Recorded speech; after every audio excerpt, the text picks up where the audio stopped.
Alors, salut tout le monde. Aujourd'hui, on se retrouve avec un épisode avec Pierre Lavoie. Puis, on dirait que juste en disant son nom, j'ai l'impression que c'est comme une marque. Tout le monde sait c'est qui Pierre Lavoie, en fait, par sa fondation. Tout le monde sait c'est qui Karianne. C'est pas juste une impression, là. Non, mais sans blague, tu sais, les Cubes Énergie, le grand défi Pierre Lavoie. Nous autres, on l'a invité vraiment pour avoir c'est quoi sa vision de la suite des choses, là. Il y a plein de choses qui sont mises en place dans la société pour que les jeunes bougent plus. Mais nous, on veut savoir c'est quoi la suite, comment qu'on peut faire en sorte pour que les jeunes bougent vraiment plus, les jeunes Québécois. Donc, si vous avez envie d'entendre ce conférencier vraiment exceptionnel avec toute sa motivation et vraiment sortir de là craqué pour faire changer les choses, on vous invite à écouter cet épisode. Bonne écoute! Salut, ici Karianne Driade, étudiante en médecine. Et Dr Marie Lénaud, orthopédiste spécialisée en médecine du sport pédiatrique. Bienvenue pour un nouvel épisode du Sideline, votre référence en médecine du sport. Alors que tu sois au repos ou à l'entraînement, bonne écoute! Alors, bonjour Pierre. Bonjour. Merci d'être venu nous voir aujourd'hui sur le Sideline. C'est un grand plaisir. Fait qu'on commence avec un défi. On sait que tu aimes les défis. Ouais. Fait que premier défi, est-ce que tu peux te présenter en 2 minutes? Oh. Qui est Pierre Lavoie? Ouais, bon, moi, je suis quelqu'un Parce que tout le monde te connaît. Ouais. Bon, la jeunesse, donc moi, je suis né dans un petit village, en Saint-Jean, un petit village de 1000 habitants, accroché au fjord du Saguenay. Donc, ma vie quotidienne, c'était la pêche dans la rivière à saumon et la chasse dans la forêt en face. Et jusqu'à l'âge de 12 ans. Et donc, j'ai déménagé. Mon secondaire, je l'ai fait en ville. Ma mère avait divorcé. Et j'ai pas fait de sport quand j'étais jeune. On n'avait pas d'argent. Donc, j'aurais aimé ça jouer au hockey, mais je pouvais pas. Donc, j'ai commencé à faire du sport à 21 ans. J'étais fumeur sédentaire jusqu'à l'âge de 21 ans. Puis à 21 ans, c'est là que j'ai commencé à faire l'activité physique. Et je me suis intéressé dès le départ au triathlon. Je trouvais ça original. C'est un nouveau sport. Puis aujourd'hui, avec le recul, c'était 3 sports. Qui m'a amené à faire des Ironman, puis une carrière professionnelle en triathlon. Et par la suite, est arrivé mes enfants atteints d'une maladie génétique que j'ai voulu défendre. Puis dans mon coffre à outils, j'étais pas médecin, j'étais pas généticien, puis j'étais pas un homme d'affaires, mais j'étais un athlète. Donc j'ai pris mon vélo et j'ai fait le tour de la région pour ramasser les fonds. Qui a amené par la suite le grand défi dans une évolution où j'avais compris que les maladies génétiques orphelines étaient orphelins du système de santé, qui lui était organisé, préoccupé, à essayer de guérir des maladies qu'on pouvait éviter par des comportements responsables. Donc, vu qu'on fait pas de prévention, il y a des dommages collatéraux, ceux qui injectent des maladies. Eux, ils se font mal servir. Puis ceux qui vont les développer par des comportements se font très bien servir. Donc, il y avait une iniquité. On se dit, OK, on va s'attaquer à l'éléphant, les habitudes de vie. Et un jour, quand on aura une société responsable, on dégagera de la marge de manœuvre pour investir dans les vrais malades, ceux qui naissent avec des maladies. C'était ça ma vision. Et on est rendu aujourd'hui. Ben oui, mais c'est un super bon résumé, en fait. 2 minutes, hein, c'est ça? Non, c'est bon, On visait 5.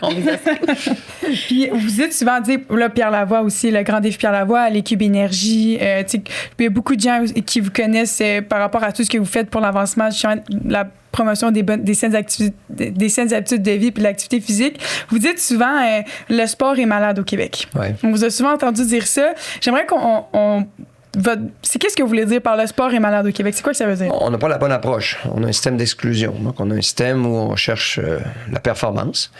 Et ce que je trouve triste, c'est les écoles qui jouent ce rôle-là. Parce qu'une école, le rôle d'une école, c'est pas de développer des champions dans le sport, c'est de développer des compétences en sciences, en maths, en français, pour que tu sois fonctionnel dans la société. Donc, si je pars d'un principe que je veux qu'une personne soit active pour la vie, je dois lui donner plusieurs outils dans son coffre. S'il a seulement un outil, comme la spécialité, si tu te spécialises dans quelque chose, tu vas le faire au détriment d'autres choses que tu n'auras pas le temps d'apprendre. Donc, dans la vie, pour être actif, parfois, tu vas changer de copine, tu vas changer de pays, tu vas avoir une blessure. Mais quelle sorte d'outils que tu as pour pouvoir continuer à être actif? Quand tu en as une seule, tu es mal pris. Donc, le Québec a pris cette tangente vers la spécialisation active. Les études le démontrent. Il ne faudrait jamais faire ça, d'ailleurs, en cause des blessures, l'ostéoporose, des choses qu'on ne devrait jamais faire avant la puberté. On sait que la fille, elle atteint 14 ans, puis le garçon à 15. On fait plein de choses trop tôt qui a des conséquences plus tard. Là, on a commencé ça il y a quelques années, mais là, il y a des gens qui commencent à le voir apparaître. Là, il faut dénoncer. Mais avant d'arrêter des systèmes, c'est pas facile. Là. Quand c'est ancré, puis c'est nourri, puis ça a beaucoup aidé les écoles publiques à récupérer les élèves du privé. Ils ont lancé le sport-études, ils ont lancé le parascolaire avec le RSEQ. C'est tous des outils qui allaient ramener des élèves ou garder des élèves dans le public, qui a fait en sorte qu'aujourd'hui, c'est le public qui crée le problème. C'est fou, là. Puis justement, on a eu moi et Dr. No, on se regarde, là, on a eu un invité, le Dr. Ouellette, qu'on parlait justement carrément de ça, de la spécialisation sportive précoce. Là, c'est un médecin pédiatre spécialisé en médecine du sport. Puis on a fait un TikTok là, qui a beaucoup fonctionné, le TikTok sur Instagram aussi. Là, on a peut-être 150 000 vues. Lui, carrément, le TikTok qui dit le système de sport-études au Québec, c'est le pire modèle qu'on peut avoir. Ben, dans mon livre, on le dénonce. On l'explique très bien, d'ailleurs. On a réussi à avoir les données. J'aimerais avoir, c'est ça, votre point de vue là-dessus sur son énoncé, parce que c'était vraiment polémique. Là, dans les commentaires, les gens étaient vraiment pas d'accord. Il y a des endroits où ça change. Ma région, dans mon centre de service scolaire, le sport-études sont obligés de faire 3 sports. Tu peux avoir une passion dans un sport ou t'être inscrit dans un sport-études X, mais l'écosystème l'oblige à faire d'autres choses aussi. Pour s'assurer qu'après le secondaire 5, parce qu'il se passe des choses après le secondaire 5. Je vous donne un exemple. En natation. Bon.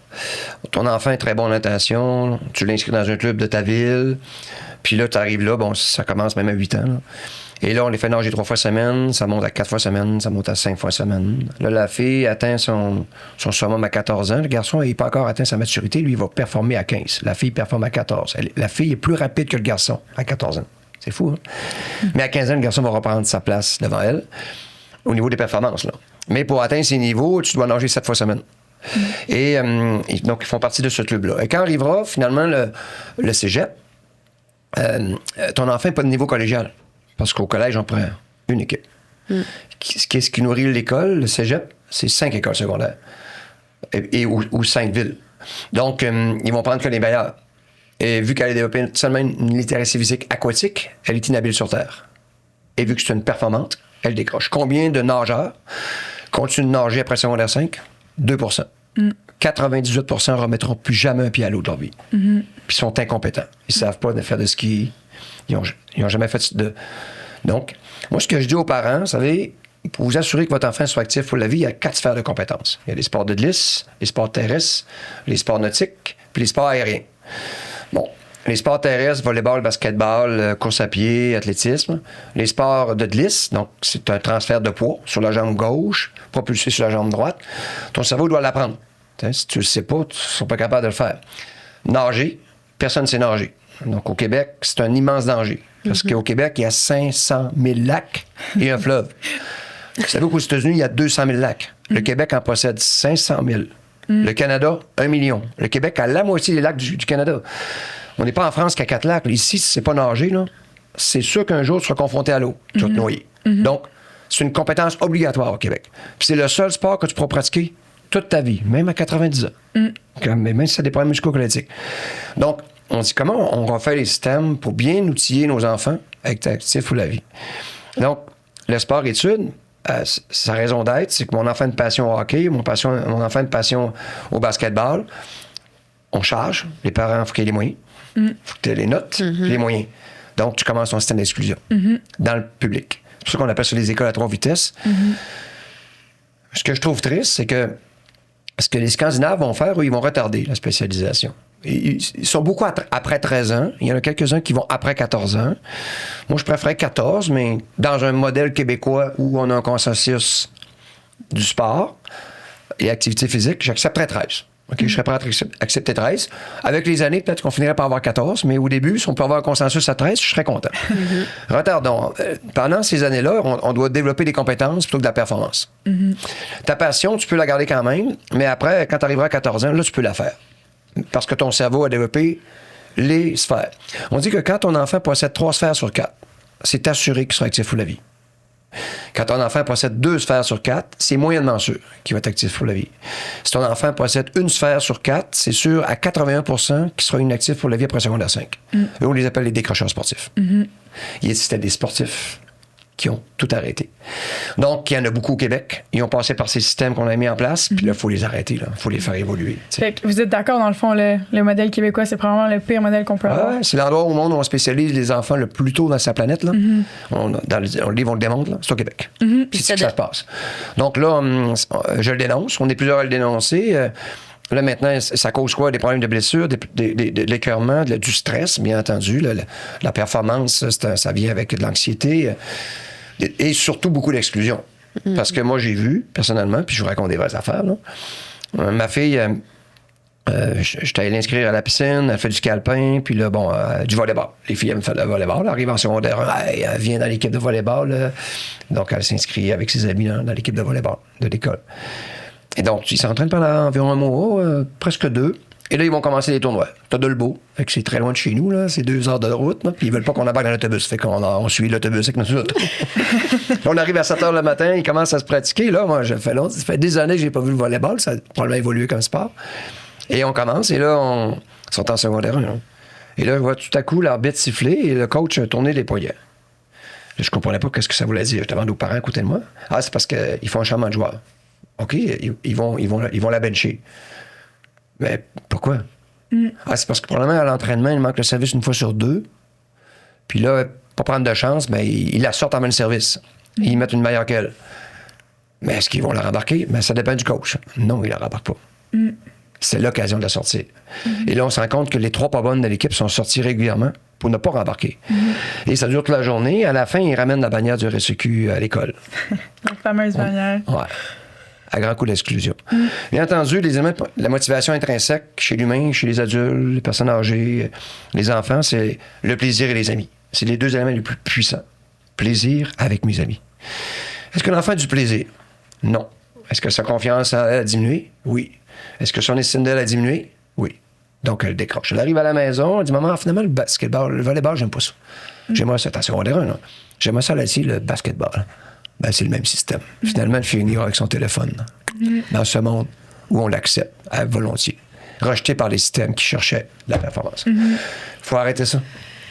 Je suis d'accord, je suis performant, à mon avis, là, quand ce sera le temps. Puis quand j'ai inscrit ma fille à la piscine, c'était la même histoire. Il voulait l'obliger à nager 3 fois semaine. Il dit non, elle va nager 2 parce que le vendredi, on descend au Mont-Édouard, puis elle fait du ski alpin. Non, on tient vraiment là, aux 3 entraînements parce que c'est pour la préparer aux compétitions. Non, ma fille, elle ne fera pas de compétition.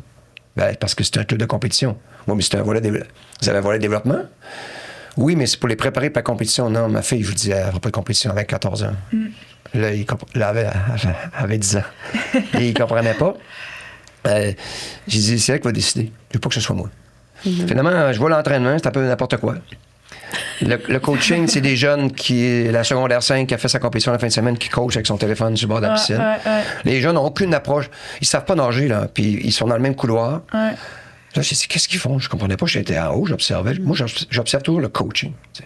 Comment l'approche humaine, motivation des jeunes, tu sais, là. Je reviens à la maison, je dis, Lynn, c'est sûr qu'ils vont tous abandonner avant les fêtes, là. Effectivement. Là, ma fille avait continué parce que je l'obligeais à finir son cours. Et là, il y a un parent qui vient me voir, parce qu'il avait fait une compétition, puis il remettait des bannières, tu sais, le ruban. Puis ma fille, elle est toute seule sur le plongeon, elle fait pas les compétitions, parce que je veux pas qu'on en fasse. Le parent s'approche de moi, il me dit, Pierre, quand est-ce que ta fille va faire sa première compétition?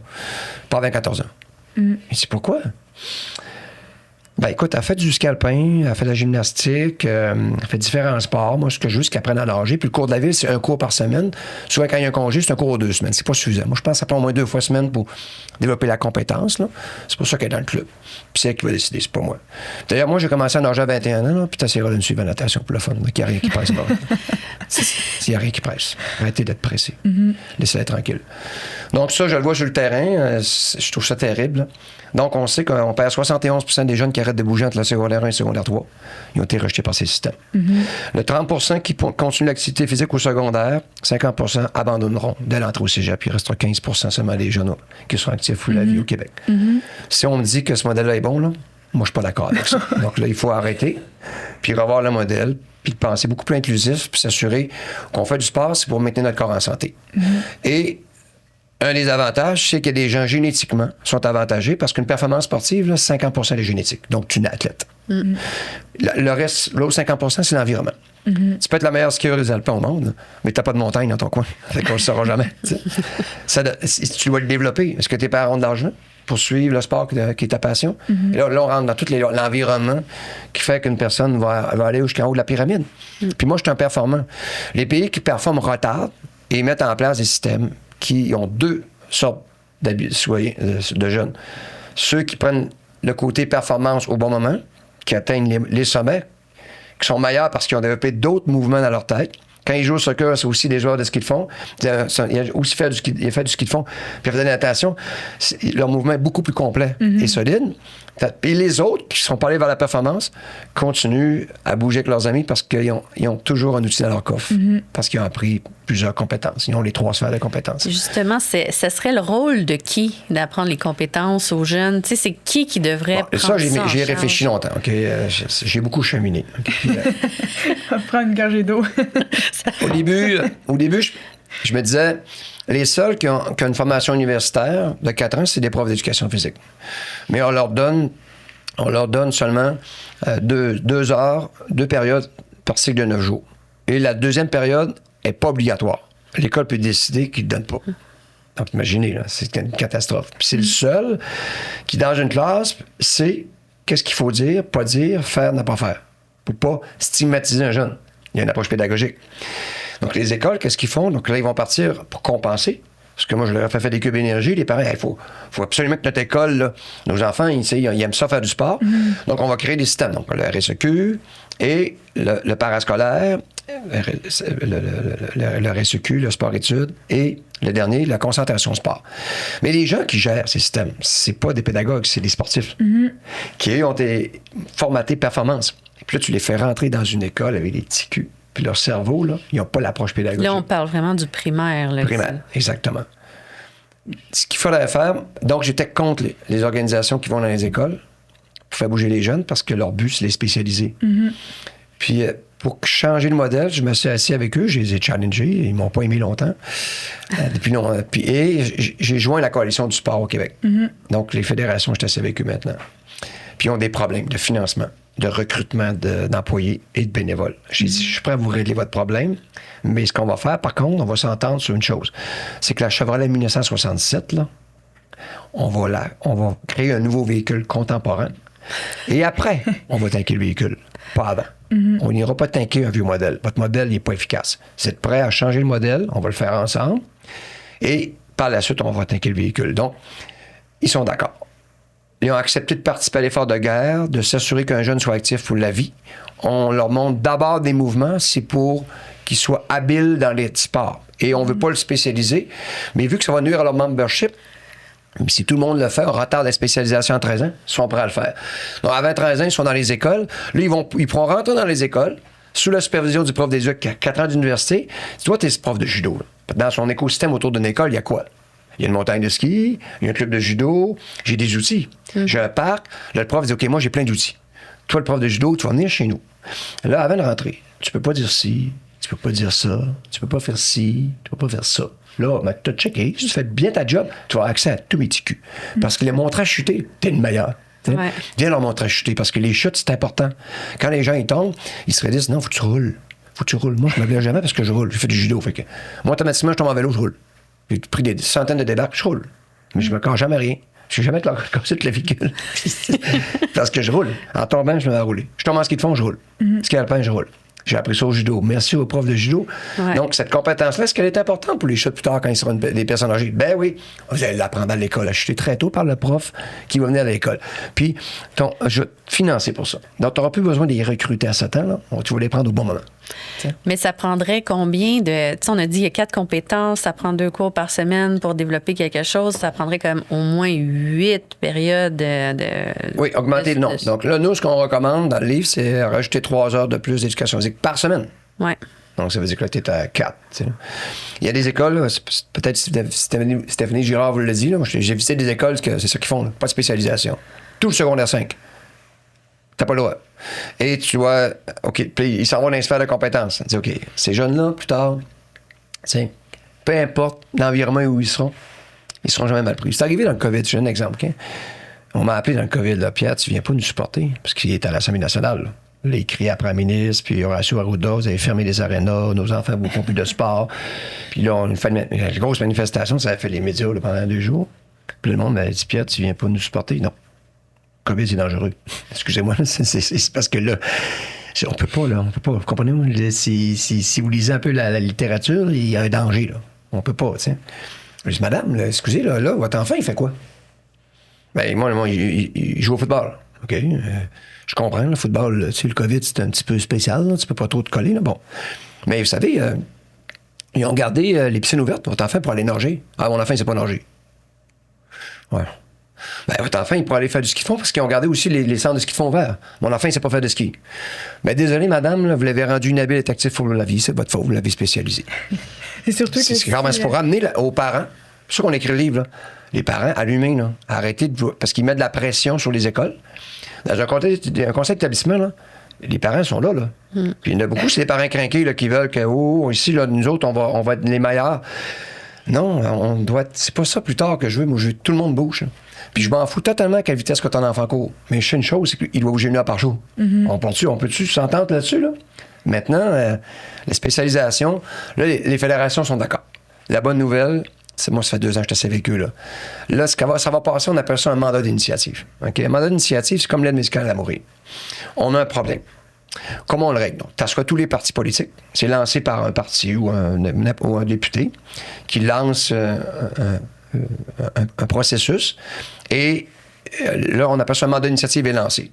Le gouvernement lance ça, et donc tous les partis s'assoient autour de la table. Donc, c'est paritaire. Tous les chercheurs s'assoient autour de la table et les personnes concernées. OK, là, on travaille. On travaille. C'est quoi les modèles dans le monde? OK, on a la Belgique qui ont commencé, les autres, ils ont avancé pas mal. Puis, ils regardent les autres modèles dans le monde. Comment on a fait dans le lab école pour construire les écoles? Là? OK, mais nous, au Québec, on est un petit peu différents. Comment on va la pogner? Puis on arrive à la fin, OK, on a créé un véhicule. Projet de loi. T'as pas le choix. Et le véhicule, il va t'ajuster en cours de route. Parce qu'il est suivi, là. Il y a des études qui sortent, puis là, on va, ça va un petit peu trop loin, il faut l'ajuster. Mais le statu quo n'était pas acceptable. Et là, on a créé notre modèle québécois en aide médicale à mourir. Donc, dans l'activité physique, sport et loisirs, il faut créer le modèle québécois. Ça va passer par un mandat d'initiative. Et présentement, dans le hockey, il y a 3 systèmes. Justin Thibault, il me l'a dit, Pierre, j'avais même pas les deux mains sur le volant, pour ça que j'ai démissionné. Là. Les associations faisaient n'importe quoi, je n'étais pas capable de les rendre à l'autre. Il y avait du scolaire, il y avait du civil, c'est n'importe quoi. Je dis, on va faire un mandat d'initiative. Il va y avoir un modèle, tout le monde va s'entendre sur le modèle, projet de loi. Si tu fais quelque chose en parallèle contre le modèle, t'es hors de la loi. T'as pas le droit de le faire. Comme fait la Finlande, comme a fait la Suède, comme a fait les pays scandinaves. Ça finit qu'une loi. Pour obliger les gens, t'as pas le droit de spécialiser les gens de 14 ans. C'est interdit par la loi. Donc, c'est comme ça qu'on va être capable de travailler sur le moment important pour accumuler les compétences, comme à l'école, ces années importantes. Donc, on vient aider l'école, les clubs autour viennent aider à développer les compétences. Puis après 14 ans, le système commence. Et là, tu vois les meilleurs athlètes. Tu sais, quand tu regardes la Slovénie, ils sont 3,2 millions d'habitants. Hein, Pogačar, c'est les meilleurs fondeurs, c'est les meilleurs cyclistes, c'est les meilleurs triathlètes. Ils ont commencé il y a 20 ans, puis ils nous torchent le Canada avec 40 millions d'habitants. C'est possible de créer des modèles, mais ça prend vraiment de la rigueur. Donc, moi, je pense avoir passé par là. Il fallait avoir des études. Hein, c'était très difficile de les avoir, les études. Mais là, on les a mis dans le livre. Puis, je me suis dit, il va me faire tirer des roches. Il n'y a personne qui m'a tiré des roches. Savez-vous pourquoi? Parce que c'est 1300 publications scientifiques. Les gens, ils savent que c'est vrai. Fait que, puis, justement, pour parler de votre livre, là, je l'ai lu un petit peu. Puis, on avait aussi une invitée, là, Marie-Ève Mathieu, qui est une kinésiologue au CHU Sainte-Justine, là, qui, en fait, on a eu un épisode sur l'haltération sportive. On parlait beaucoup d'elle. Puis, votre livre, c'est carrément ce qu'elle dit aussi. Là, les statistiques sont alarmantes par rapport au taux d'obésité au Québec, au taux d'inactivité plutôt. Puis quand on se compare aux États-Unis, le taux d'obésité n'arrête pas d'augmenter. Puis actuellement, on est tout le temps 10 ans en retard aux États-Unis. Fait que si on voit ce qui se passe là-bas, on peut s'attendre à nous aussi à avoir 10 ans, dans 10 ans, ça va être ça. Mais il y a des bonnes nouvelles, OK? Parce que... C'est ça ma question. C'est pour ça que je travaille encore. J'ai du gaz, puis je me déplace parce que c'est sûr qu'il y a des choses qui sont dures à changer. Moi, dans mon principe, là, je n'ai créé 3 mouvements moi, dans ma vie. Comment on crée des mouvements? Je l'ai fait à petite échelle à ma région pour une maladie génétique de mes enfants. Après, c'était le dépistage génétique populationnel qui était une première. Les gens ne voulaient pas que vous allez dépister votre région. Voyez, on va dépister en amont avant procréation. 5 maladies graves. On vient d'ajouter 2, puis là, je n'ai financé 12 qui s'en viennent bientôt. Là. On atteint juste l'accord de l'INES. Fait qu'on la première endroit au monde où on dépiste toutes nos maladies graves en amont avant procréation.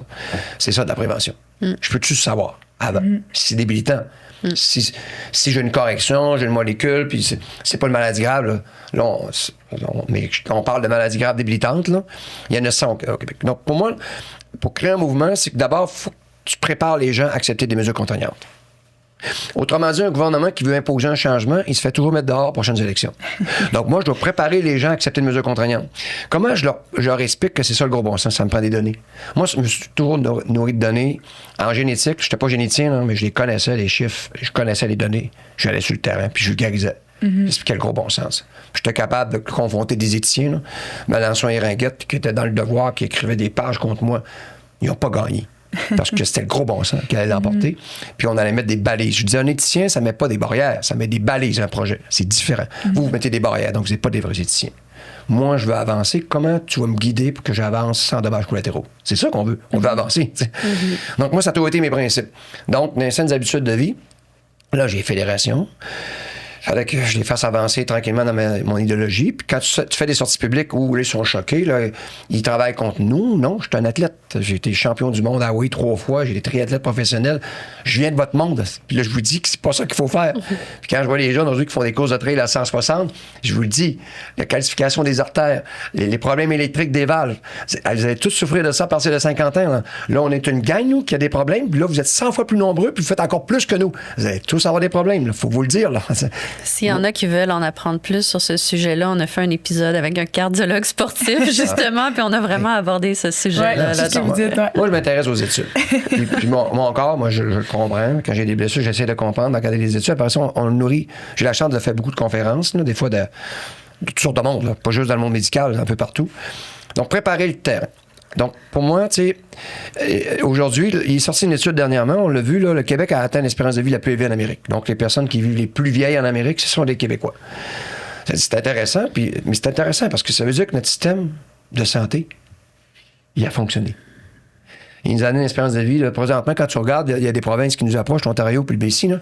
Mais présentement, un homme canadien vit 2 ans de moins qu'un homme québécois. Une femme canadienne vit 1 année de moins qu'une femme québécoise. Un Américain vit 8 ans de moins qu'un Québécois. Eux, ils mettent 35 000 par tête de pipe au prorata pour le système de santé. Nous, on met 16 000. Puis on a une espérance de vie 83 moyens. Les autres sont à 76. Ils se dirigent vers 76, 75. Là, tu te dis, t'as peu, on a souvent un bon modèle. Le bas blesse où c'est l'espérance de vie, qualité de vie. Donc, là, maintenant, il faut retarder la maladie puis retarder la perte d'autonomie. L'espérance de vie, on peut plus aller plus loin. Arrêtons, là. Là, maintenant, il faut augmenter l'efficacité. Ça passe par un citoyen partenaire de sa santé puis un patient partenaire. Le jour où la personne amène sa contribution à sa santé, bien là, les gains sont beaucoup plus efficaces. Et en plus, j'ai préparé des générations, comme vous autres, à agir d'une façon différente. Et vous avez des enfants. Ça se corrige. Donc, on a lancé des cubes énergie. Quand on regarde le Québec, pas pour rien que le Québec est parti de la pire province au niveau de la cigarette. Quand on a commencé, moi, en 2009, il y avait 24 de fumeurs au Québec. En 1980, il y avait 40 de fumeurs. La province où on fumait le plus, là, c'était au Québec. Là, on est la meilleure. Oui, à 11 on bat tout le monde. Autrement dit, on avance. Sans vous en rendre compte, le Québec avance tranquillement pour être les premiers à faire son temps d'arrêt puis son modèle québécois. Les autres provinces vont suivre. Là. Le Canada va suivre, mais ils ne sont pas prêts. Ils ne sont pas rendus au même niveau que nous. Ils n'ont pas de prof d'éducation physique dans les écoles comme nous. Ils n'ont pas de pédagogues dans les écoles. C'est les titulaires qui font bouger les jeunes. Ils sont ailleurs. Donc, ils sont encore dans le Canada qui gagne des médailles aux Jeux. Nous, on est ailleurs. Puis là, le terrain a changé. Le terrain est prêt. Je leur ai dit, il y a une chose. Ils devaient couper le cordon avec le Canada puis créer notre propre modèle. Là. Donc, ça veut dire qu'ils nous regarderont. J'avais rencontré la ministre des Sports au Canada. Mais tu vois, OK, Pierre, j'encourage ça. Faites votre modèle. Puis si ça fonctionne, ben, on le reprendra. Comme les CPA. Ils viennent de le reprendre, là, à la grandeur du Canada, là, après 25 ans. C'était un des meilleurs modèles. Le Québec peut faire ses propres modèles parce qu'on est rendu plus loin qu'eux. Les cubes énergie, les mesures dans les écoles, la 15,23 €, la 15,28 €, la 15,29 €. Le Québec a fait beaucoup de travail là, à s'assurer là, que les jeunes bougent. Mais là, c'est les systèmes qui ont été mis par le Canada en place, où là, c'est la médaille absolue. Là. Mais les fédérations ont une pression énorme. Mettez-vous là, dans une fédération de ski de fond, exemple. Okay? Là, tu reçois ton argent du Comité olympique canadien, le COC, pour te financer. Si tu ne gagnes pas de médaille aux Jeux olympiques, tu es coupé de 50 % de ton budget. Donc, l'argent va au sport de pirouette, des sports où c'est facile de gagner des médailles, deviennent des sports millionnaires. Et là, on gagne plus de médailles, parce qu'il y a 3 pays. Et là, ça fait gagner des médailles au Canada. Mais les sports qui ne rapportent pas de médailles sont sous-financés. Puis souvent, les sports qui ne rapportent pas de médailles, c'est des sports d'inclusion. C'est des sports qui peuvent vous faire bouger même les pauvres. Donc là, on se ramasse avec un système qui valorise la performance. Puis ça vient du système canadien. Là. Et là, les fédérations, eux autres, pour trouver le talent, ils vont dans les écoles. Ils veulent les repérer à 6-7 ans. Puis Puis là, ils veulent les récupérer puis les rentrer dans leur système. Ils ont besoin de livrer les médailles. S'ils n'en livrent pas, ils se font couper. Donc, le système ne fonctionne pas. Donc, est-ce que le Québec peut se dissocier de ça? Oui, carrément. Je ne parle pas d'une séparation. Là. Je parle d'un modèle québécois en activité physique plein air et loisirs parce que c'est un tout. Quand on fait les trois, là, on touche tout le monde. Puis je voudrais rajouter une affaire, c'est que construire un gymnase, j'ai d'en construire 6. Là. On vient avec la Lab École, j'ai construit 6 écoles. Là. Vous savez, un gymnase double, ça combien ça coûte de construire un gymnase double? 10 millions. Avant le COVID, là, ça coûtait 5. Un gymnase simple, ça coûtait 3 millions. Là, c'est 7 millions. Donc, au Québec, il y a 2300 écoles primaires. La moitié sont à refaire. Il y a 650 écoles secondaires. La moitié sont à refaire. Pas des écoles, je parle des gymnases. Moi, je dis aux écoles, au lieu de vous construire un gymnase double, vous devriez faire un projet plein air à 1 million. On sauverait 9 millions. Parce que plus tard, le jeune qui est entré en école, il va bouger où? Pas dans un gymnase. Ce sera dehors. Hey, mon prof d'éduc qui n'a pas été habilité, ben, on va le former maintenant à l'université pour qu'il soit capable de sortir dehors. Parce que dans un gymnase, tu peux mesurer, évaluer, comparer un jeune. Tu peux le discriminer. Pas dehors. Comprenez? Donc, il faut revoir nos modèles. Il faut l'arrêter. Qu'est-ce qu'on veut? On veut une société en santé. On veut performer au niveau de la santé publique, puis on veut performer aux médailles aux Jeux olympiques. Bien, on est capable de faire les deux. Les pays qui nous le démontrent, ils performent dans les deux. Puis nous, on a le modèle juste de performance, puis ça fait beaucoup d'exclusion. Souvent, vous parlez du modèle québécois, puis aussi, il ne faut pas des lectures très poussées pour savoir que vous adhérez les pays scandinaves, puis la Slovénie, puis tous ces pays-là. Mais pour quelqu'un qui ne lit pas tant que ça, c'est quoi le modèle québécois que vous parlez? C'est quoi qui font les gens, les pays scandinaves pour être aussi bons? Ce qu'on fait dans le modèle québécois, là, d'abord, c'est le 0-6 ans qui est le plus important. Okay? Parce que le 0-6 ans, c'est là que l'enfant développe ses mouvements de lobo. Donc, je donne un exemple. Quand ici à Montréal, vous enlevez les buttes de neige, moi, chez nous, sont obligatoires. Dans ma région, les buttes de neige sont obligatoires. Tu peux pas en avoir. Donc, dans la commission scolaire des Rives du Saguenay, la butte de neige est obligatoire. Puis c'est en grande partie à cause de moi. Là. Parce que dans une butte de neige, tu vas chercher 50% des mouvements de lobo. Grimper, cubuter, sauter. Tomber. Qui va faire... Allez, qui va faire que plus tard, ton cerveau est habile. Tu es capable de rentrer dans des sphères de mouvement parce que tu les as développées avant 6 ans. Et le 20% qui va rester, parce que 80% se développe avant 6 ans. Le 20%, c'est avant 14 ans. Tu vois, la période, il ne faut pas la manquer, la fenêtre. Là. Et donc, 0-6 ans, c'est hyper important de faire grimper, sauter, faire des mouvements de lobo, lancer, botter, frapper. Tous ces mouvements-là de base, OK? Après, donc ça, il faut remettre à niveau nos CPA, nos services de garde, qui ne sont pas à niveau. Ils ont beaucoup axé sur la métricité fine, mais le fin, il n'est pas efficace si tu n'as pas le global avant. Le global, puis le fin va suivre. Pas le fin en premier, c'est le global d'abord, et le fin. OK? Et on le fait mal au Québec. Donc, on a la chance d'avoir 30% des CPA qui appartiennent au gouvernement. Au moins, ceux-là, on peut leur dire, vous autres, on vous ajuste facilement. Et les services de garde. Donc, le terrain, les études, ils les lisent, puis ils sont volontaires. Moi, je leur donne souvent des conférences, ils sont volontaires. Ça va se régler assez vite. Le 6-13, le 6-12, donc le primaire. C'est déjà bien parti. Au Québec, on est un modèle. Sincèrement, dans les écoles primaires, la grande majorité des écoles, ils ne font plus ils sont plus axés sur la performance.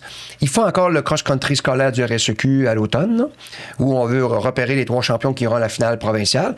Mais ce qu'ils ne savent pas, c'est qu'il y a 50% des gens qui vont vivre une expérience négative dans ce 1,5 km parce qu'ils vont partir trop vite, puis ils auront un point, puis ils se trouvent pas bons. Fait que quand tu as une expérience négative, t'as pas le goût de le continuer. Puis là, la course, c'est un des sports le plus payant pour garder ta forme physique. Puis ils n'aiment pas la course. Puis quand tu recules dans le temps, c'est quand ils ont fait le cross-country scolaire. Quand ils sont arrivés à l'arrivée, péniblement, ils ont vu leurs 3 amis qui iraient à la finale provinciale. À quel coût? À 50% qui n'aiment pas la course à vie. Un dommage collatéraux majeur. Donc ça, il y a encore des écoles qui le font, mais la grande majorité sont en train de l'arrêter. Au primaire, l'avantage qu'on a, c'est quand l'université forme un prof d'éduc, souvent, quand il s'en va au primaire, il est tout seul dans son école. Il va appliquer ce qu'il a appris à l'université et, comme Stéphanie Girard, il suit la littérature, il réajuste toujours nos profs d'éducation physique, les nouveaux qui arrivent. Mais s'il s'en va dans une école secondaire, il est le 8e prof d'éducation physique. Puis dans les écoles, il y a encore des dinosaures qui font encore des affaires puis ils ne veulent pas changer. Puis quand ils ont fait la réforme au niveau de l'activité physique, c'est des conseils pédagogiques, il n'y en avait pas assez. Finalement, ils ont arrêté de les financer. Donc, ils ont arrêté la réforme l'éducation physique en plein milieu. Fait qu'il y en a plein qui n'ont pas été remis à niveau, qui sont encore dans les écoles. Donc, quand le prof déjà qui arrive d'université, avec ses nouvelles approches, là, il dit c'est beau, là, mais c'est pas comme ça que ça fonctionne ici. Donc, vous voyez, le secondaire, le primaire, j'ai pas de problème. Je vous dis, petits ajustements à faire, pas grand-chose. Où le bas blesse, c'est au secondaire. 1 et 2. Donc, il faut retarder les bannières. Mais le primaire, malgré tout, ils sont... la plupart des écoles n'ont pas tant d'heures d'activité physique, même si les professeurs sont bien formés, ont toute la volonté. Au Québec, il y a 80 des écoles primaires, présentement, qui font bouger les jeunes 1 heure par jour, tous les jours, toute l'année. Ça, c'est le programme qu'on a lancé, la Force 4, là, la mesure de l'heure. C'est la mesure 15,23 €. Et ils ont du budget. Ils peuvent sortir à l'extérieur. On leur a donné des outils. Et bien entendu, pour cumuler l'heure, la récréation compte. Okay, la marche active à l'école, ça compte. Puis ils font le global. Là. Donc, au Québec, on est les seuls à passer à faire ça. Là. Il n'y a personne qui fait ça en Amérique. Là. Donc, on est beaucoup en avance. Puis on peut leur en donner. Ils vont aller encore plus loin que ça. Il y a des écoles qui font peut-être pas assez. Une chose, l'erreur qu'on a fait à l'époque, on a construit des écoles trop grosses. D'ailleurs, Guy Rocher, qui vient de décéder, là, c'est une des erreurs qu'ils ont fait dans la Révolution tranquille. Là. C'est qu'au Québec, un exemple, une école moyenne, c'est 225 élèves. Okay? En général, 80 des élèves peuvent se déplacer à pied. 20 devront prendre l'autobus. Okay? Parce que le périmètre, c'est 1,6 km. Okay? Là, il y a des parents qui n'ont pas compris, qui viennent porter leur enfant avec leur auto. Là, qui sont en train de programmer leur enfant à la sédentarité. C'est de leur faute, là. C'est pas la faute de l'école. C'est le parent qui c'est pratique, mais il porte mon enfant d'aller travailler. Fait que l'enfant, quand il marche pas au primaire, ben il marche pas au secondaire. Parce qu'au secondaire, l'école est encore plus grosse. 1500 élèves. Le 80 se déplacent en autobus. Aux États-Unis, les écoles primaires ont 1000 élèves. Eux, 80 des élèves aux États-Unis prennent l'autobus dès le primaire. Et au secondaire, où ils prennent l'autobus. Donc, pourquoi les Américains sont obèses déjà petits? Ils n'ont jamais marché de leur vie. Ils sont programmés au véhicule. Ils ont été formatés comme ça. Et ça part dès le départ. On a construit des écoles trop grosses aux États-Unis, même nous. Les écoles secondaires auraient dû être beaucoup plus petites dans les quartiers pour justement s'assurer que tout le monde se déplace d'une façon active. En France, il n'y a pas d'autobus. Non? En Europe, il n'y a pas d'autobus. C'est les Américains qui ont inventé ça, l'autobus. Puis le Québec, le Canada a repris ça, ce modèle-là. Quand on a fait le lave-école, on a tout étudié les modèles. On s'est dit, OK, là, il faut absolument... Au niveau le lave-école de Chicoutimi, 80 des élèves, on a placé l'école claque en plein milieu. Se déplace à pied. Puis le 20 qui viennent en autobus, l'autobus arrête 500 mètres avant l'école. Le débarcadère est 1,5 km avant. Ah ouais, ça s'arrête ici. Ça marche à pied, l'école. Tout le monde marche, t'as pas le choix. Ça fait partie des valeurs du lave-école. Puis il y a une cuisine. Nous, il y a des grandes cuisines dans l'école primaire. Ils apprennent à cuisiner, ils font des maths, ils font de l'histoire, ils font de la mathématique, ils font de la géo avec ce qu'ils ont sur la table. Donc, on intègre le programme pédagogique dans la cuisine, puis apprennent à cuisiner dès le primaire. Fait qu'on va corriger... On va le corriger, le problème. Donc, il faut le corriger à partir des écoles.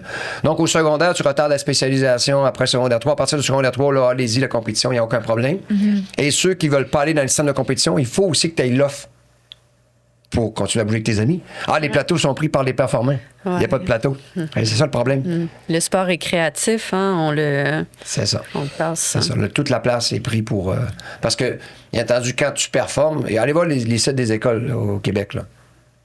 La première image qui va apparaître, là, c'est des jeunes filles qui jouent au volleyball. On sert du sport pour attirer les élèves. Puis moi, je dis aux écoles, plus tu auras de bannières du RSEQ dans ton école, moins il y aura de jeunes qui bougent dans l'école. Parce que pour gagner la bannière, tu as dû exclure pour la gagner.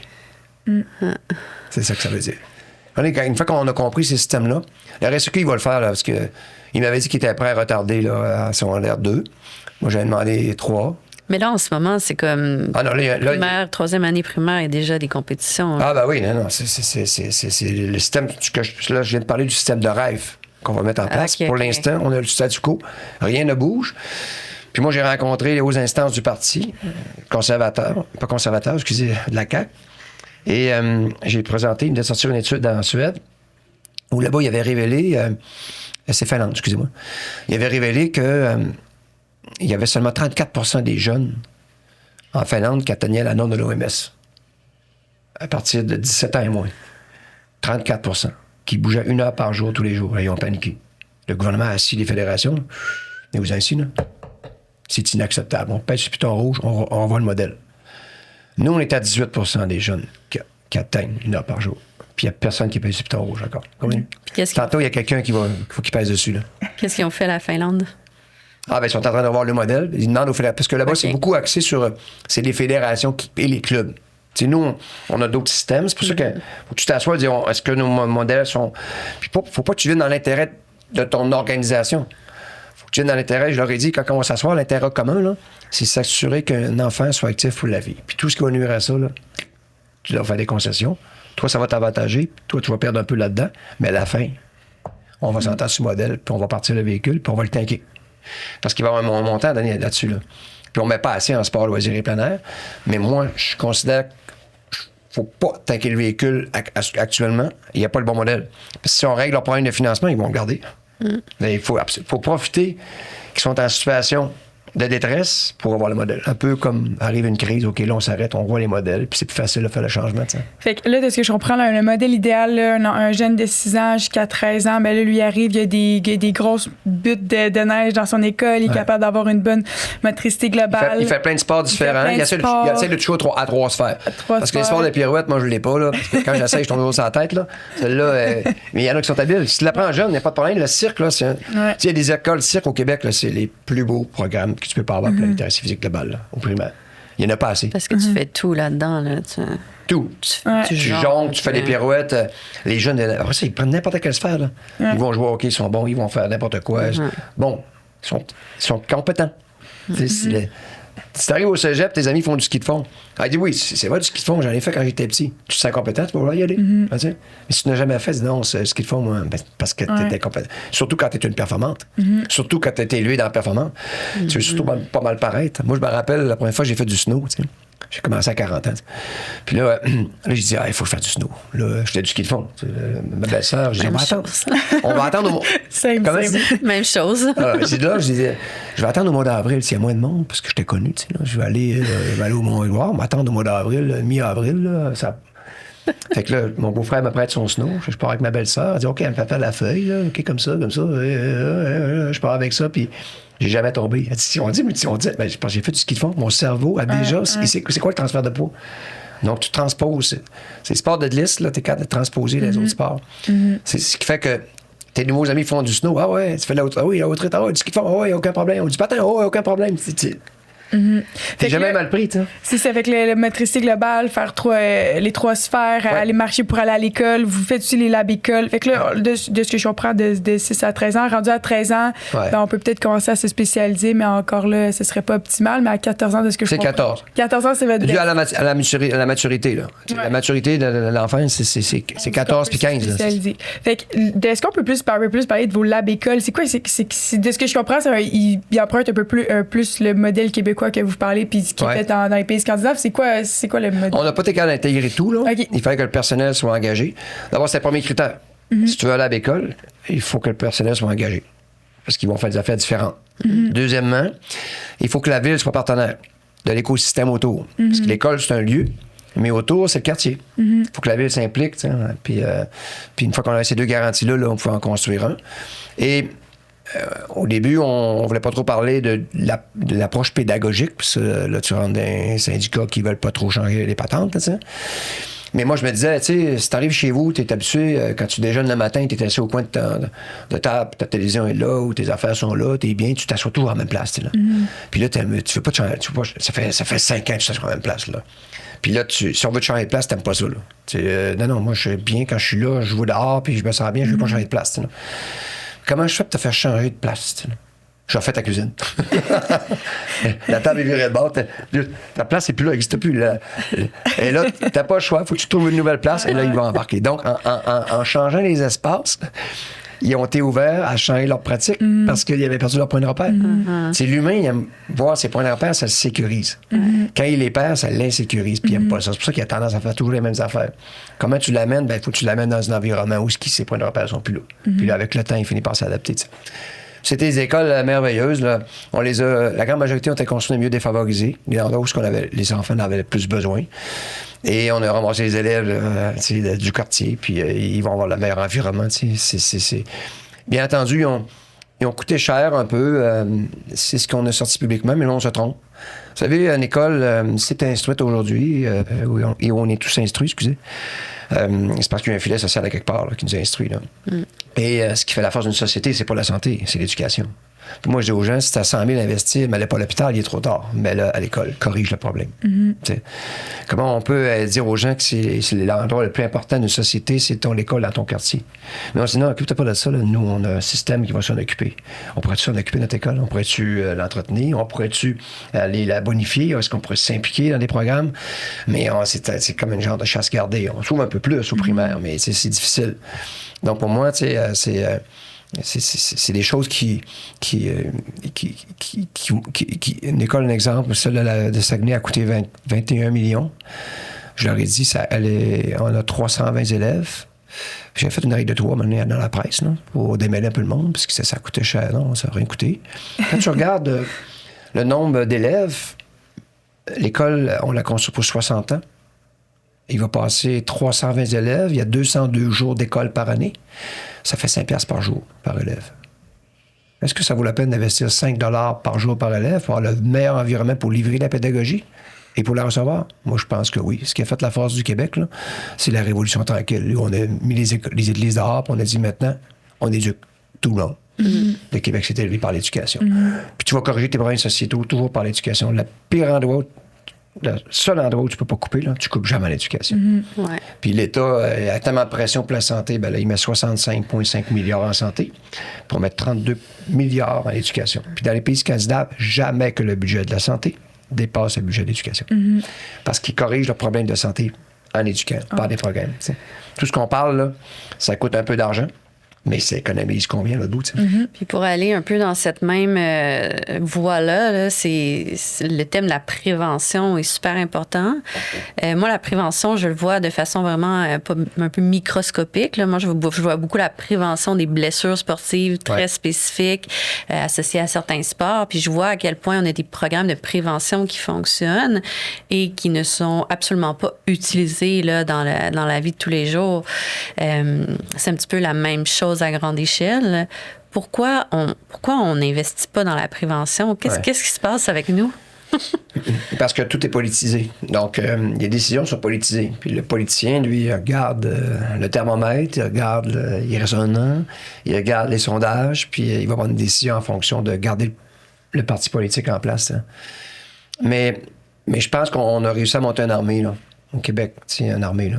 Quand est arrivé cet incident l'année passée, en travaillant après la porte de la chambre de ma fille à l'Université Laval, parce que, bon, elle a un nouvel appartement, puis il était deux, elle voulait avoir une porte qui barre, tu sais.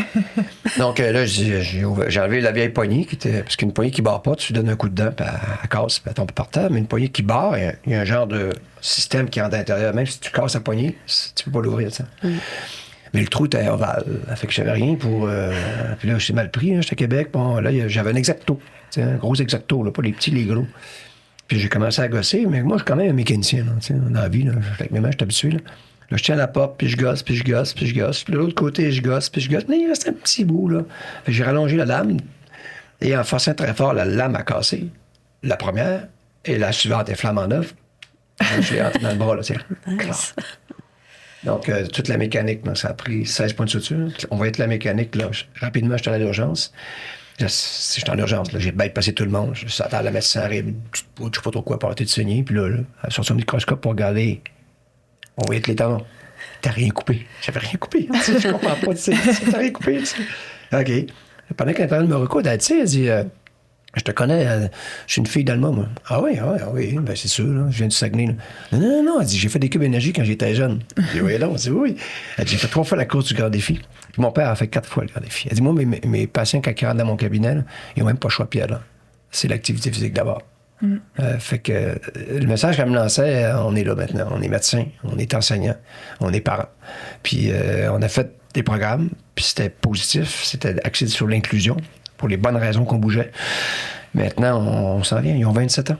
Fait que j'ai dit un jour, il y aura une armée qui s'en viendra, puis le gros bon sens va prendre sa place. Parce que le monde va dire, on tourne à droite, puis même le parti politique, il va faire ses sondages. Ben oui, tout le monde est d'accord. OK, on met les lois, puis on change. Il fallait préparer la société à accepter la mesure contraignante. Puis le Québec va être prêt avant les autres. Puis il y a notre système de santé qui est insoutenable. Même le ministre Dubé l'a dit, on serait incapable de relever le défi du système de santé si on n'était pas la prévention. Bon, une fois que tu dis ça, tu dis OK, là. Puis là, Là, on sort de la politique de Santé Québec, sa prévention, puis on accouche une souris, là, 15 millions. T'sais. Il m'avait promis 80 millions il y a 2 ans, quand il a fait son annonce. Là, il sort 15 millions. J'ai dit, OK, là, oui, il y a 5 axes, là, je comprends. Là, mais au moins, la porte est ouverte dans la santé pour la prévention. Je ne peux pas y en tenir rigueur là-dessus. On verra comment on l'exploite dans les prochaines années. Là. Fait que là, de ce que je comprends, il y a quand même la porte est ouverte au niveau politique. Là.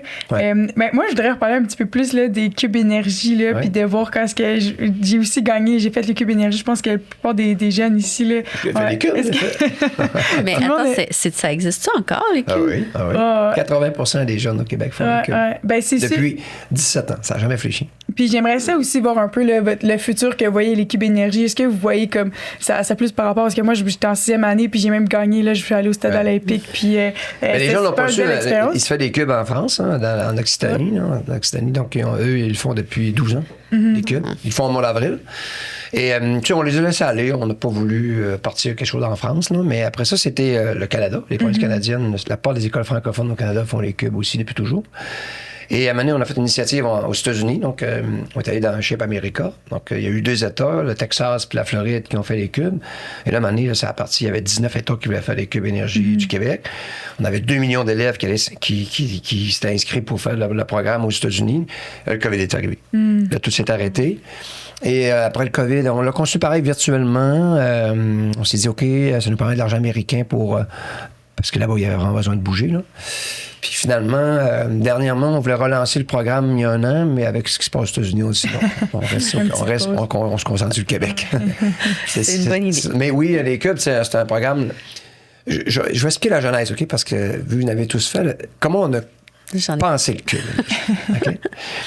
Puis on est en brainstorming. Moi, Germain Thibault, mon partenaire, mon ami, qui lui était réalisateur à Radio-Canada, puis moi j'étais un opérateur d'usine d'une machine à papier. Là, donc là, on s'assoit ensemble, puis moi je reste au Saguenay, lui il reste à Montréal. Puis on s'assoit au Saguenay, puis on pense la suite du défi Pierre Lavoie, qui était axé sur l'acidose lactique. Là, maintenant, il va devenir un mouvement québécois, c'est saines habitudes de vie. On s'est dit, OK, là, on va interpeller les écoles, on va faire une école gagnante par région, puis il va falloir une place où on pourrait toutes les réunir et faire une grande fête. Puis avant de faire le brainstorming, on s'est prédisposé à être créatif. On s'est dit qu'on était milliardaire. Oui, parce que si tu dis j'ai 10 000 $, là, tu passeras pas haut. Mais c'est pas l'argent qui est un problème. Là, tu es créatif. Tu dis, OK, on va réserver le stade olympique. Parfait, on réserve le stade. Combien de jours? 2 jours. On va les transporter au stade. Ils viennent de toutes les régions, en autobus, en avion. Puis là, on va l'habiller, le stade. On va leur faire des jeux. Après, on va réserver la ronde. Ouais. Ça va coûter cher, mais c'est pas grave, on est milliardaire. On réserve la ronde. Ça vaut la peine pour les faire bouger. Puis on va nous prendre au sérieux. Puis là, chez nous, j'avais déjà fait le programme la dernière année du petit défi Pierre Lavoie avec une école primaire. Avec des écoles primaires. Puis on appelait ça le devoir actif. Quand les jeunes bougeaient 15 minutes par jour, tout le mois de mai, ils pouvaient être sur le bord de la route à m'attendre dans leur village. J'allais faire 1 kilomètre avec eux. On appelait ça le kilomètre Pierre Lavoie en faisant le tour de la région, tu sais. Bon, puis là, j'avais ramené ça. On disait, OK, là, on pourrait se servir de ça. Là, Germain dit, devoir actif, c'est négatif. Ouais, c'est vrai. Là, il dit, il faut trouver un autre nom. Là, on cherche. Ben, il dit, on les amène au stade. Tu sais, le volume du stade, là, c'est quand même un grand volume en mètres cubes. Tu sais, là, j'ai dit, je vais voir sur Internet, c'était 1 866 000 mètres cubes. C'est le volume du stade. Tu sais. Puis là, je disais, Germain, tu sais, quand les jeunes, ils bougent, là, tu sais, j'avais juste avant le volume du stade. Tu sais, ils bougent, là, ça prend de l'énergie, là, ils brûlent de l'énergie, puis tu sais, il dit, Pierre, on va appeler ça des cubes énergie. Hey, moi, c'est la bonne idée. Puis là, on va essayer de remplir le stade. Quand tu fais 15 minutes, tu le donnes à ton école, on rentre le cube dans le stade. On avait un gros stade sur le net. Puis là, les écoles rentraient leur donner, on voyait le stade se remplir de cubes. On a rempli 9 stades, finalement, la première année. Donc, le cube énergie, il vient du volume du stade olympique à Montréal. Ça crée des beaux souvenirs. Là. Moi, je l'ai vécu, puis je me rappelé toute ma vie. Là. J'ai dormi au stade olympique, puis il y avait aussi il y avait Mixmania qui était là dans ce temps-là. Là. C'était moi. J'en reparle, puis je suis émotive. Non, c'était le fun. Ça coûtait rien aux écoles, on mettre la facture. C'est quand l'école de Coujouac, là, où le Blanc-Sablon gagnait, là, c'est parce qu'il n'y a pas de gros... Il y a une petite piste d'atterrissage à Blanc-Sablon. Là. Ils sont 100 élèves. T'envoies 3 avions. C'est nous qui payent. Ça coûtait 1 million organiser la grande récompense. Là. On payait toute la facture. Ça coûtait rien.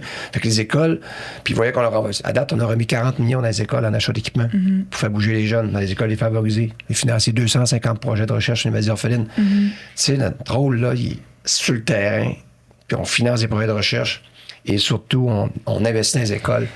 T'as un bac en éducation physique, je vais te donner des outils. Si on a une personne qui a une formation universitaire, pas d'outils. On peut lui donner des outils, faut bouler le cul. Puis on vous entend parler, puis tu sais, il y a votre, il y a les Cube Énergie, il y a aussi la Fondation Laurent Duvernay-Tardif avec la sixième période. Tu sais, il y a beaucoup de programmes philanthropiques qui se disent, OK, nous autres, on va faire bouger les jeunes. De ce que je comprends, le problème en ce moment, c'est la population, selon vous, est prête. En ce moment, c'est plus au niveau politique. Il faut qu'il y ait des projets de loi. Je dis, les derniers qui restaient à convaincre, c'était les fédérations sportives, puis ils sont d'accord. Maintenant, ils ont décidé, ils s'attendaient que le ministre Dubé a annoncé une grande nouvelle. Que oui, ils l'ont intégré, l'activité physique, puis les fédérations, là, mais il n'y a pas mis de budget. Mais eux s'attendaient à avoir un budget conséquent pour, justement, emboîter le pas au niveau de faire bouger les jeunes dans l'inclusion, dans la non-spécialisation active. Donc, on va le gagner. On va la gagner à bataille, mais c'est une question... La dernière partie politique, là.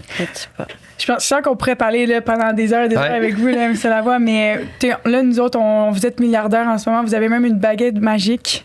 Qu'est-ce qu'on fait? C'est quoi votre baguette magique, justement? Demain matin, je lance le mandat d'initiative. Il est annoncé partout au Québec, donc le temps d'arrêt. Tout s'arrête. Sport, loisirs et plein air, tout le monde s'assoit autour des tables. Et là, on travaille. C'est stimulant de travailler pour un modèle québécois. C'est on va créer quelque chose ensemble là, pour tout le monde. Puis nous, on va être meilleurs que les autres. Puis les autres l'ont fait dans les pays scandinaves. La Slovénie l'a fait. Les Scandinaves l'ont fait il y a 30 ans. Nous, on va commencer aujourd'hui. Puis nous, on nous regarderait aller dans 20 ou 30 ans. Parce qu'on serait prêt pour ce temps. Ah, totalement. Puis il n'y a personne qui va critiquer. Là. Ceux qui vont critiquer, ceux qui sentent qu'ils vont perdre, mais dans une négociation, l'important, si on le fait dans l'intérêt de nos jeunes, ton poids, tu n'auras pas de poids. Fait que c'est important. Ça a pris du temps, ce travail-là. Là. C'était un travail de terrain. J'ai mangé des coups. Non, ça fait pas j'ai mangé des coups. mais ma carapace est formée. Ouais. Parce qu'il faut les réseaux sociaux, c'est pas facile parfois. Là.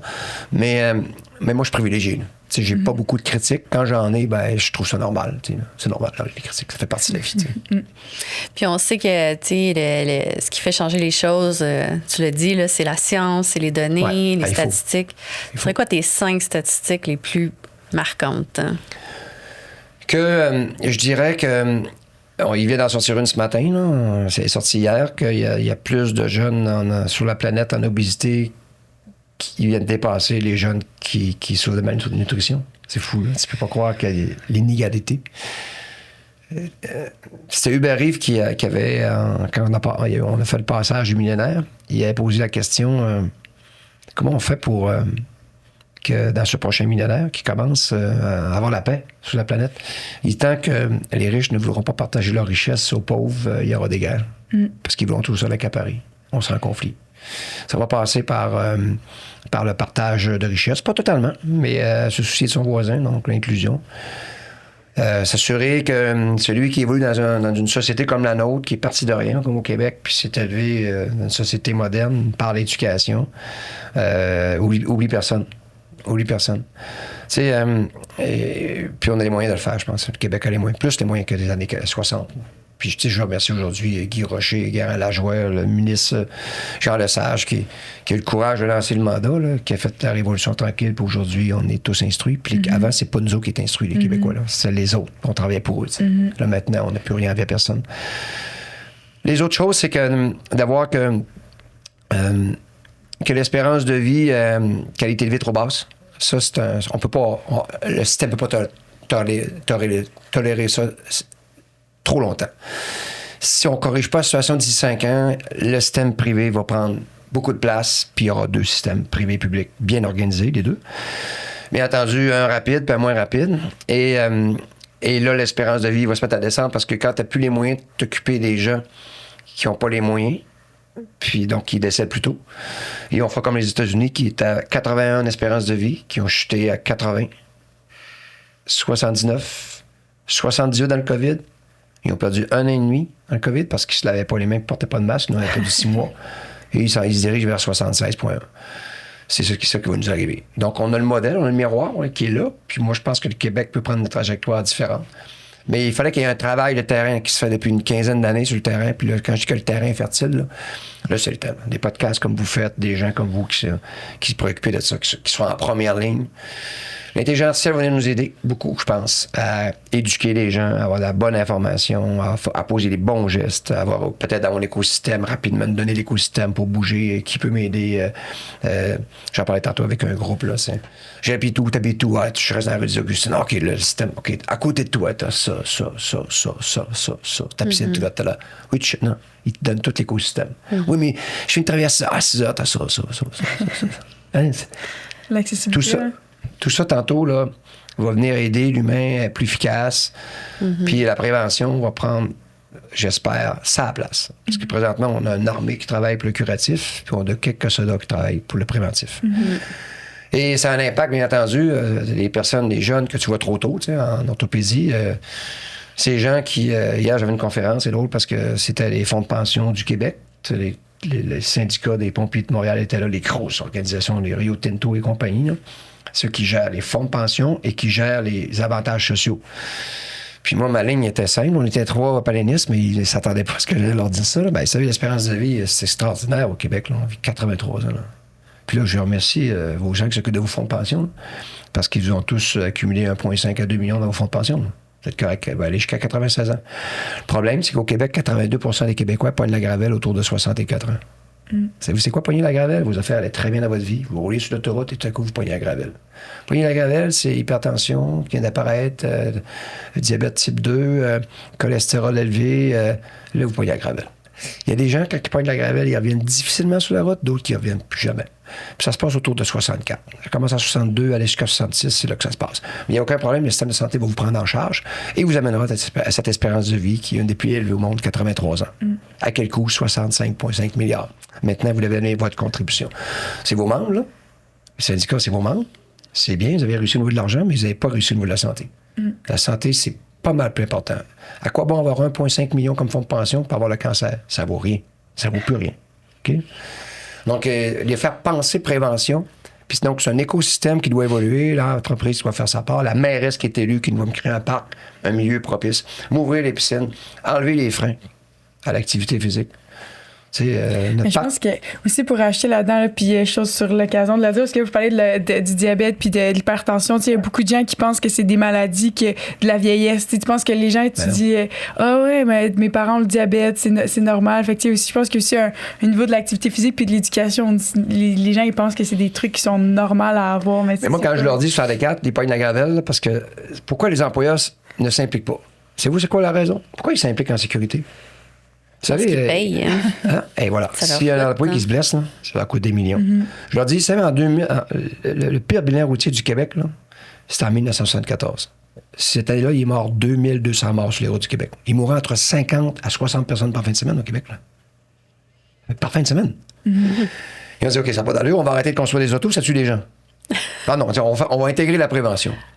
On va obliger la ceinture de sécurité, 1976, obligatoire. Par la suite, on a mieux construit les autos en cas de collision.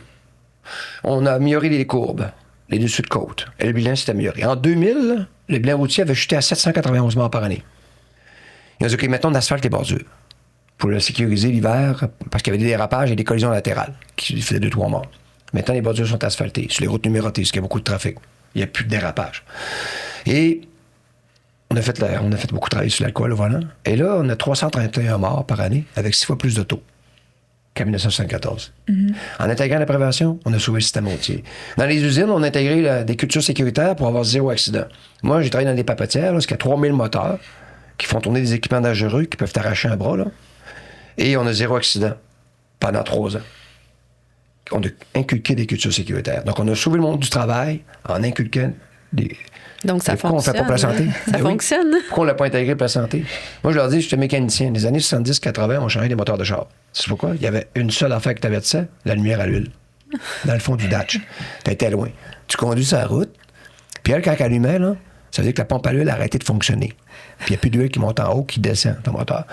Après 1 minute, c'est fini. Il faut changer le moteur. Il est fini, il est sauté. Fait que là, tu roules, puis là, la lumière est allumée. Ça fait-tu longtemps? Tu sais pas. Faut que je prenne la sortie. Trop tard, le moteur est sauté. Donc, on change les moteurs de char. Ils ont fini par mettre une lumière jaune avant la rouge. Puis là, ils ont mis un sensor qui arrête ton moteur avant qu'il y ait un problème. Puis là, t'arrives au garage, mon auto fonctionnait plus. Qu'est-ce qu'il y a? Ah, le sensor l'avait arrêté, t'avais un petit problème avec ta pompe à l'huile, puis avec un problème. On change combien de moteurs d'achat aujourd'hui? 0. Pourquoi on le fait chez les autos, sur l'auto? Pour la protéger, puis on le fait pas chez l'humain. C'est votre corps, c'est votre véhicule d'expression. Là. Il vous sert très bien. Il vous sert à travailler, à voyager, à avoir des enfants, à avoir beaucoup de plaisir dans la vie. Mais tu vas t'en occuper, c'est ta responsabilité. Rendre les gens habiles à s'occuper de mettre les mains sur le volant, à retarder la maladie, à retarder la perte d'autonomie. Le médecin peut faire un petit bout, là. Le système peut faire un petit bout, là. Mais ça passe par toi. Qu'est-ce que tu es prêt à faire pour ta santé? Puis si les gens ne remettent pas les mains sur le volant, ne retardent pas la maladie, le système va se diviser en deux. Tout le monde va payer pour ça. Là. Puis le Québec est à la croisée des chemins. Puis je suis pas contre le privé. Mais je ne veux pas devenir le modèle américain. Puis on a encore le temps de le faire. Il y a le terrain est fertile pour ce changement-là, pour ce virage. Puis je vais avoir encore beaucoup d'énergie et de jus de bras à convaincre les gens d'y aller. Mais c'est super intéressant. Merci beaucoup, Pierre. Merci beaucoup. Je pense que c'est une super belle conclusion. Puis on va continuer à travailler dans la même direction. Ouais, vraiment. Non, mais là, il y a des nouvelles générations qui arrivent. Moi, ça me rassure. Je le savais. Je leur disais, un jour arrivera des nouvelles générations qu'on aura préparées, qui auront fait des cubes. Je l'avais vu à l'époque, je le disais. Là. Ça va prendre 20 ans. J'ai écouté mes conférences du début. Là. Ma première conférence, ça va prendre 20 ans. Je ne pourrais pas imposer ça tout de suite. Le monde ne sera pas prêt. Les gouvernements... Mais dans 20 ans, vous verrez, là, on a 17 ans, il reste 3 ans. Merci d'avoir été avec nous pour cet épisode du Sideline. Si vous avez aimé l'épisode, je vous encourage vivement à liker, le partager, juste interagir parce que ça nous aide beaucoup. Si vous avez n'importe quelle question, vous pouvez les écrire en commentaire et qui sait, peut-être que ça fera l'objet d'un futur podcast éventuellement.